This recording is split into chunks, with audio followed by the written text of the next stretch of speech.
Hello friends, welcome relax மேடை. கண் சம்பந்தமான நோய்கள் சரியாக வழிகள்.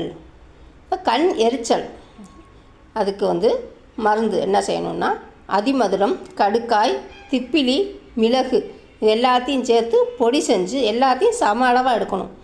பொடி செய்து சுடுநீரில் பொடியையும் சுத்தமான தேனையும் கலந்து சாப்பிட வேண்டும்.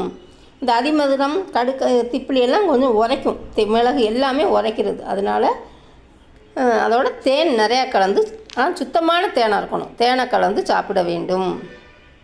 குழந்தைகளுக்கு ரொம்ப கம்மியாக கொடுக்கணும், கொடுக்காமல் இருக்கிறதே கொஞ்சம் நல்லது. கண்கள் குளிர்ச்சி பெற அரைக்கீரை, பொன்னாங்கண்ணி கீரை, முருங்கைக்கீரை, வெண்டைக்காய், நாட்டு சோரைக்காய், பெரிய நெல்லிக்காய் உணவில் அடிக்கடி சேர்க்க வேண்டும்.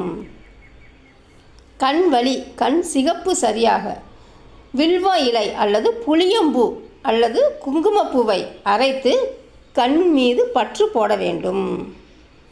கண் பார்வை தெளிவு பெற கேரட்டு, மாம்பழம், ஆரஞ்சு, விட்டமின் சி, ஏ நிறைந்த உணவுப் பொருட்கள், சர்க்கரை வள்ளிக்கிழங்கு, உருளைக்கிழங்கு, மீன், முட்டை சாப்பிடணும்.